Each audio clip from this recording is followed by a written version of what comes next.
Our next story is about a long-discussed medical concept, a head transplant. How does it work? Basically, you take the head of the living person and place it on the body of a brain-dead but healthy recipient. It sounds simple enough, but of course it isn't. Our bodies are not Lego.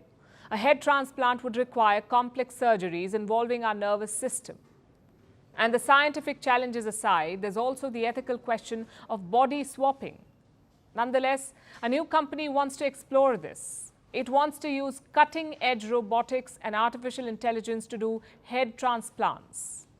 Will it work out? More importantly, are we as a society ready for this? Our next report tells you. At first glance, it looks like a scene from a dystopian movie, maybe even some evil robot factory. Imagine this, a robotic surgeon hovering over a body, its octopus-like arms at work. It swiftly removes the head of a dying man and with the same speed puts it on a healthy body. If you think this is some video game, think again. This is BrainBridge. It's the world's first such concept for a head transplant. The aim is to use cutting-edge robotics and artificial intelligence. That way you can swap heads and ensure faster recoveries. So how will it work? The head will be placed on a brain-dead donor. That way it will maintain the memories, the cognitive abilities and the consciousness of the transplanted individual. But it's not as easy as it looks in the video. It requires very sophisticated systems, ensuring a precise connection between the spinal cord, nerves and blood vessels. Otherwise, it won't work. BrainBridge says the first procedure can happen in 8 years. But there are a few challenges. The first is our nervous system.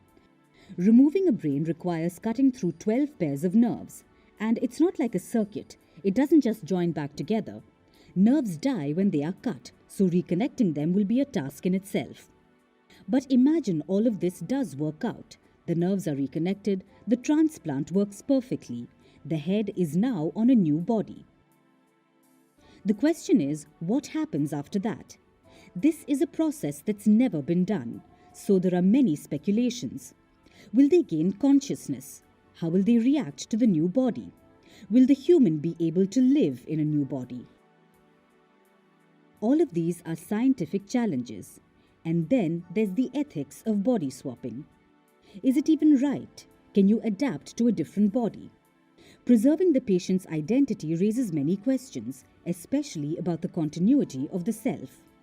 Plus, how will they deal with such a profound alteration of the body? But ethics and challenges aside, it's a concept that's gaining popularity. Why? Because people think it's the best way to cheat death, to bypass age and diseases. From biohackers to techno-anarchists, everyone believes it's a concept worth exploring. BrainBridge's announcement represents a groundbreaking medical breakthrough. It has the potential to transform lives and the way we see medical science. As we stand on the brink of this medical marvel, one thing is clear: the future is now. But we can't embrace it without addressing scientific, ethical and societal challenges. Those must be carefully navigated to make body swapping a success. Firstpost reports from the world's second largest continent. Hello, I'm Alison Lagrange. A very warm welcome from Durban, South Africa. We get you the news and the newsmakers from Africa. South Africa goes to the polls on the 29th of May. I will track the election and bring you ground reports.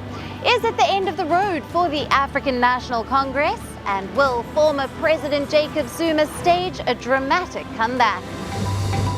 From elections to climate change, to innovations and opportunities.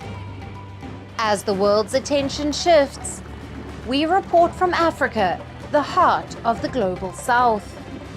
Join me every weekday live on Firstpost.